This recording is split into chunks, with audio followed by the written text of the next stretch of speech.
Assalamualaikum warahmatullahi wabarakatuh. Halo teman pemilih, jumpa lagi bersama saya Siva Syafana Irwanto dalam podcast Basana, bincang santai dan bermakna tentang kepemiluan. Teman pemilih, pada episode kali ini kita kedatangan bintang tamu yang luar biasa, yaitu Bapak Wakil Ketua 1 DPRD Kabupaten Mukomuko. Langsung saja kita sambut Bapak Wisnu Hadi. Halo, selamat siang Bapak. Selamat siang, Assalamualaikum Mbak Siva. Waalaikumsalam warahmatullahi wabarakatuh. Apa kabar Pak? Alhamdulillah sehat dan segar bugar. Alhamdulillah, semangat ya Pak ya. Siap. Nah, teman pemilih, pada episode kali ini kita berterima kasih nih kepada Bapak Wisnu telah menyempatkan untuk dapat hadir di podcast Basana ini ya Pak, di sela waktunya sibuk sekali berkenan hadir di KPU Kabupaten Mukomuko. Teman pemilih, pada episode 13 kali ini kita telah kedatangan Bapak Wisnu Hadi SE yang akan menceritakan nih perjalanan karir dan bercerita juga tentang informasi terkait kepemiluan ya Pak ya. Nah boleh Pak, sebelum kita memasuki tema kita, boleh kenalan diri dulu, menceritakan perjalanan karir Bapak dan apa nih capaian Bapak ke depan.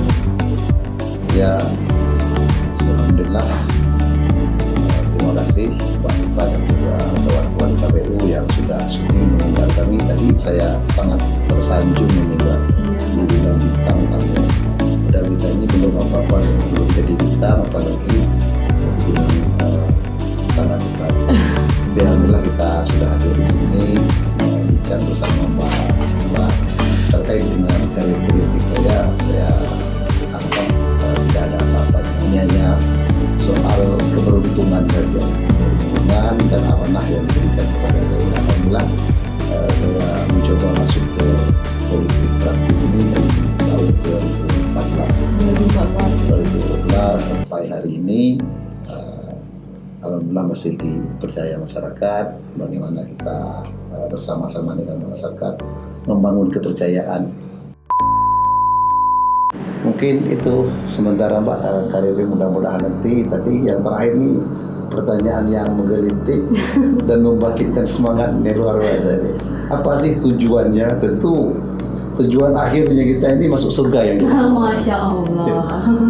Tujuan kita akhirnya masuk surga karena umur ini paling panjang, itu udah luar biasa panjangnya, itu 100 tahun. Tapi tujuan bagaimana pengabdian, mungkin ke sana spesifikasi pertanyaan. Mungkin tujuan pengabdian politik ya tentu kita fleksibel bagaimana keinginan masyarakat, tentu dengan kebijakan yang lebih baik atau yang lebih banyak kebijakannya, ya tentu bagaimana kita juga ingin pengabdian itu melalui kebijakan itu tadi. Jadi kita tidak akan bisa membantu masyarakat, itu hanya slogan aja, itu hanya omong-omong aja.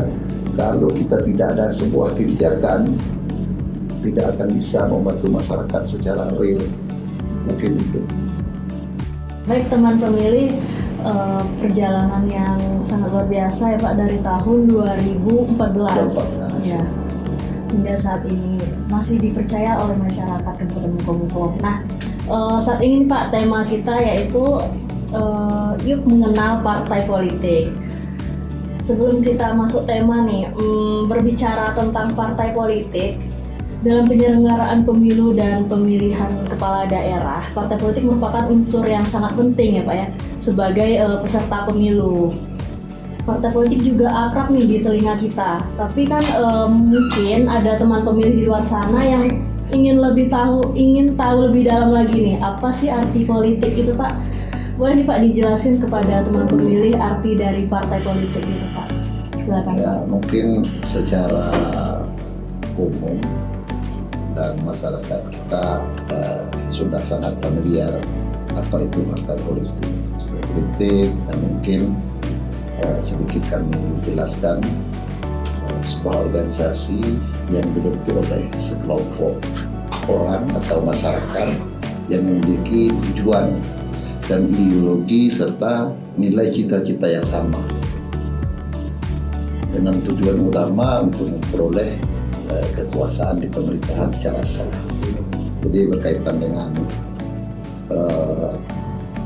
tujuan dari partai politik adalah bagaimana alat bagi seseorang dalam suatu organisasi untuk mencapai kekuasaan dalam sebuah regulasi yang sah, yaitu tahapan pemilu legislatif maupun pemilu kepala daerah yang notabene-nya pada hari ini sistem kenegaraan kita yaitu masih sistem presidensial yang diusung oleh partai politik baik dari tingkat kabupaten maupun tingkat provinsi, bahkan di tingkat pusat.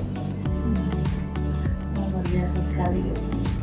Nah, sekarang kita masuk ke tema podcast kita pada hari ini, Pak, yaitu yuk mengenal partai politik. Berbicara partai politik nih, Pak, dalam penyelenggaraan pemilu dan pemilihan kepala daerah, partai politik kan merupakan unsur yang terpenting, Pak, sebagai peserta pemilu. Partai politik juga tidak asing lagi nih di telinga kita ya, Pak ya. Nah, teman pemilih nih mungkin ada yang ingin tahu lebih dalam lagi, apa sih partai politik itu sendiri, Pak? Boleh diceritakan kepada teman pemilih, Pak? Ya, makasih Mbak Sipa. Jadi saya sedikit menjelaskan partai politik tentang pengetahuan saya ini, Mbak. Tentang pengetahuan saya. Jadi mungkin seluruh orang, baik itu yang masih belum dewasa, partai politik sudah menjadi ingatan bagi mereka.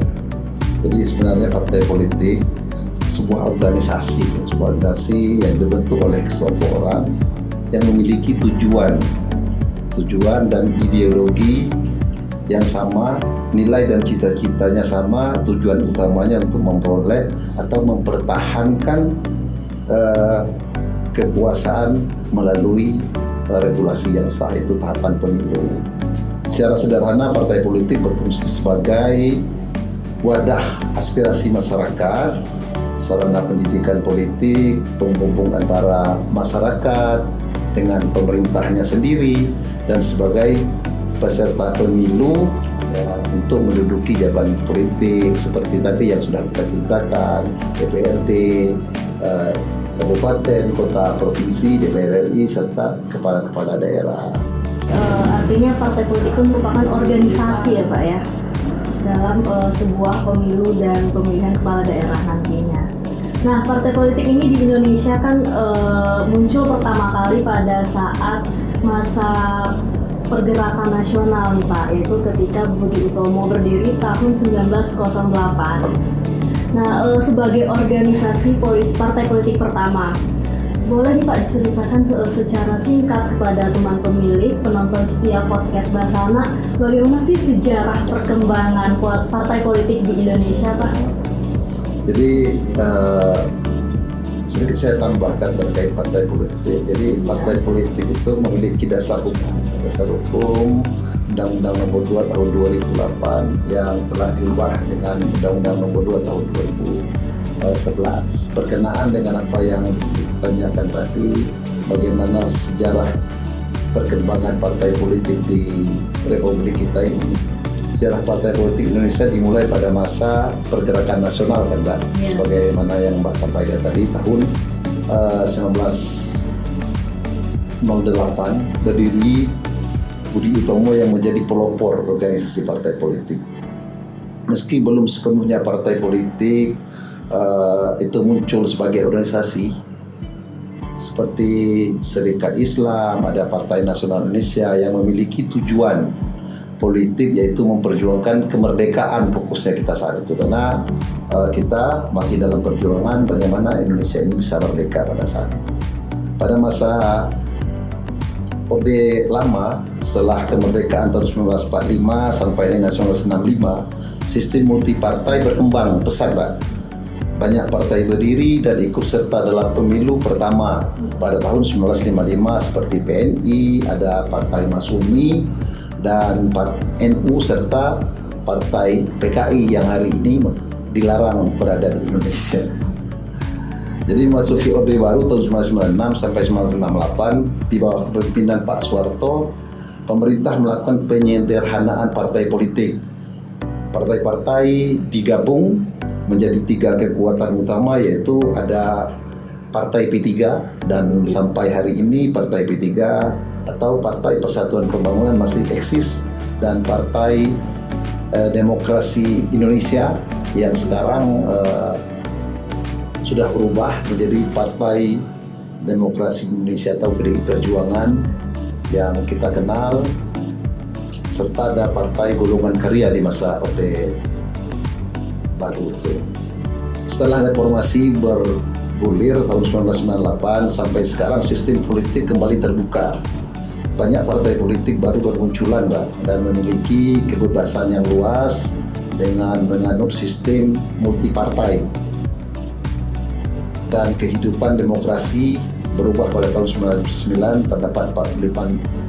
Pada tahun 99 itu luar biasa pemilu kita, Mbak. Saya ingat betul itu, walaupun saya belum jadi peserta pemilu, bagaimana pemilu yang sangat sulit. Yang biasanya pemilu itu kan pencoblosan, Mbak. Iya. Waktu itu hanya contreng. Jadi bagaimana tingkat kesulitan kawan-kawan penyelenggara, panitia penyelenggara pemilu waktu itu mengedukasi masyarakat dengan multipartai yang peserta pemilu saat itu 48 partai tahun 1999 itu. Jadi itulah dinamika perpolitikan perpartaian yang ada di Republik ini. Indonesia konsisten melakukan perbaikan dan yang terakhir yang menjadi kesulitan didikan partai, bagaimana pemerintah menetapkan parliamentary threshold 4%.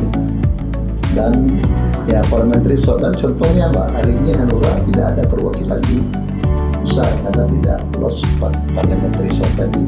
Tapi masih diuntungkan juga parliamentary threshold itu tidak berlaku di daerah kabupaten, provinsi, dan kabupaten kota, dan alhamdulillah hanya berlaku di DPR RI. Tapi per hari ini kabar-kabarnya mungkin kawan-kawan KPU juga lebih cepat update data. Kabarnya akan sementara, kalau saya tidak salah, ini kan undang-undang pemilu juga sedang dalam rancangan, mudah-mudahan segera diundangkan. Itu parliamentary threshold kabupaten, kota, dan provinsi. Mungkin itu dikit sejarah tentang perjalanan partai politik yang saya ketahui di Republik ini. Baik, Bapak, seperti yang Bapak sampaikan tadi, partai politik mulai berdiri pada tahun 1908 ya, Pak. Iya. Pada Orde Lama, lalu masuk ke Orde Baru, dan hingga saat ini di era reformasi ya, Pak ya. Nah, selanjutnya nih, Pak, kita sudah berbicara apa sih itu arti partai politik, kemudian juga secara sejarah perkembangan partai politik di Indonesia. Selanjutnya nih, Pak, kita juga ingin tahu apa sih fungsi dari partai politik itu sendiri, Pak? Fungsi partai politik dalam sistem demokrasi Indonesia itu berdasarkan teori politik dan penerapan Undang-Undang Nomor 2 Tahun 2011 itu ada beberapa aspek spesifikasi menurut saya. Yang menjadi fungsi utama adalah sarana komunikasi politik. Partai politik berfungsi sebagai penyambung lidah. Di satu sisi partai politik juga menampung dan mengelola aspirasi, tuntutan, dan pendapat dari masyarakat. Di sisi lain, partai politik menjelaskan kebijakan rencana pemerintah kepada rakyat agar mereka paham, dan yang mereka paham tentang perjalanan pemerintahan yang sedang berjalan. Dan sisi lain juga partai politik juga menjadi sebuah edukasi atau pembinaan dan sebagai pelengkap organisasi pemerintahan yang ada di pemerintahan sendiri, mulai dari struktur yang terbawah, misalnya ada DPRD yang merupakan alat legislasi dan pengawasan, serta juga menjadi bukan hanya masuk di pemerintahan tapi juga menjadi penyeimbang. Jadi fungsi partai politik setelah menjadi memiliki perwakilan, bukan hanya menjadi penyelenggara pemerintah, juga menjadi alat kontrol yang sering kita lihat itu bahasanya itu Mbak, oposisi. Jadi oposisi itu bukan melawan pemerintah, tapi itu adalah sebagai kontrol pemerintah untuk bisa bagaimana pemerintah menyelaraskan program-program yang memang sudah direncanakan saat melakukan kampanye. Misalnya ada visi misi kepala daerah, memang di satu sisi ada bagian yang tidak mempunyai visi misi. Mungkin itu Mbak Sipa terkait fungsi partai politik. Banyak sekali ya Pak yang mengisi partai politik, ada edukasi sebagai penyambung lidah gitu ya Pak ya.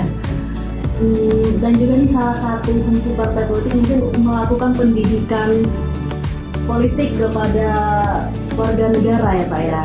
Nah, kita ingin tahu nih Pak, pendidikan politik seperti apa nih yang dilakukan oleh partai politik kepada warga negara khususnya di Kabupaten Mukomuko nih Pak. Ya, terkait dengan tadi yang ditanyakan bagaimana partai politik melakukan pendidikan politik khususnya di Kabupaten Mukomuko, ada beberapa hal yang dilakukan, mulai melakukan sosialisasi pemilu, memberikan pemahaman kepada masyarakat tentang tata cara memilih dan pentingnya menggunakan hak pilih dan tahapan-tahapan pemilu, serta partai politik juga melakukan penyuluhan politik, menjelaskan peran partai politik dan fungsi dari output partai politik itu sendiri, misalnya bagaimana fungsi DPRD setelah melalui proses tahapan di partai politik, serta melakukan kaderisasi, melatih anggota serta simpatisan agar memahami etika politik serta kepemimpinan dan tanggung jawab sebagai wakil rakyat setelah mereka menjadi anggota DPRD, serta partai politik juga diwajibkan melakukan diskusi dan pertemuan ataupun konsultasi publik, menampung aspirasi masyarakat, serius memberi edukasi tentang isu-isu politik dan pembangunan daerah. Dan yang terakhir mungkin ada juga kita melakukan kampanye edukatif, memberikan informasi, program, serta visi misi baik visi misi partai politik maupun visi misi pemerintah daerah yang kita emban amanahnya setelah dipercaya oleh masyarakat. Baik, banyak sekali ya Pak ya ternyata pendidikan politik yang diberikan oleh anggota partai politik ya Pak, mulai dari sosialisasi pendidikan pemilih, lalu ada kampanye, lalu ada juga tadi berbicara tentang kaderisasi ya Pak ya. Nah, untuk persiapan pemilu 2029 nanti nih Pak, bagaimana nih proses rekrutmen dan kaderisasi dari anggota partai politik itu sendiri Pak? Ya, memang sekarang hampir seluruh partai politik sedang melakukan persiapan. Yang pertama melakukan persiapan tahapan pemilu, bagaimana partai politik itu bisa lolos tahapan verifikasi, dan juga melakukan kaderisasi terhadap partai politik itu dengan melakukan rekrutmen anggota partai politik, membuka pendaftaran bagi masyarakat yang ingin bergabung secara langsung di kantor maupun kegiatan-kegiatan sosial, rekrutmen menjangkau berbagai kalangan. Kita fokusnya kepada anak-anak muda, tokoh masyarakat, bahkan juga profesional, dan kita juga masuk ke golongan akademisi. Jadi partai politik juga melakukan kaderisasi anggota yang sudah direkrut, bukan hanya melakukan perekrutan tapi harus melakukan pembinaan Bang. Jadi anggota yang sudah kita rekrut itu kita bina, kita latih pendidikan politiknya, diberikan pemahaman tentang ideologi partai serta tugas dan fungsi legislatif. Seandainya mereka ingin mencalonkan diri sebagai anggota legislatif, mungkin kita berikan juga pemahaman terhadap kebijakan seorang kepala daerah. Kalau memang nanti kader-kader yang telah kita bina, yang kita anggap mumpuni untuk mewakili partai politik di di pemerintahan. Mungkin seperti itu, Pak. Baik, mungkin ada nih teman pemilih yang tertarik ya Pak ya, bisa nih nanti dibina ya kan Pak, setelah melakukan proses rekrutmen ada pembinaan ya Pak ya, dan juga ada kaderisasi anggota partai politik. Nah di era reformasi saat ini Pak, kan partai politik bisa menjadi peserta pemilu setelah melakukan proses pendaftaran di KPU Ya. dan juga telah melewati verifikasi dan juga serta ditetapkan sebagai peserta pemilu oleh KPU. Nah mungkin Bapak atau sebagai anggota partai politik, apa nih tantangannya untuk melewati tahapan-tahapan tersebut? Ada berbagai tantangan dalam melakukan proses pendaftaran di KPU. Tadi sedikit sudah saya singgung. Mungkin secara spesifik tantangan yang dihadapi oleh partai politik di antaranya itu mungkin pemenuhan syarat administrasi, partai harus melengkapi berbagai dokumen seperti kepengurusan, keanggotaan, kartu anggota dan legalitas badan hukum yang lainnya. Mungkin juga partai politik melakukan verifikasi faktual di lapangan. Bersama KPU akan mengecek langsung keberadaan kantor-kantor yang tadi juga sudah sempat ditanyakan, mana sih kantor hanura misalnya kan.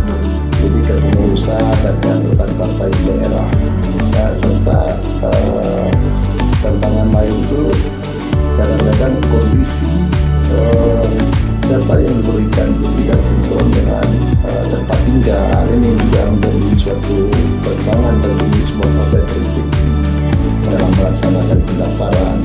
Jadi keterbatasan sumber daya pengurus partai ini juga menjadi sebuah tantangan yang terjadi dalam partai politik itu sendiri, Pak. Jadi apalagi ditambah dengan persaingan yang sama-sama kita ketahui, sekarang ini mindset masyarakat itu mereka ingin masuk partai politik itu tidak sepenuhnya berkeinginan pengabdian.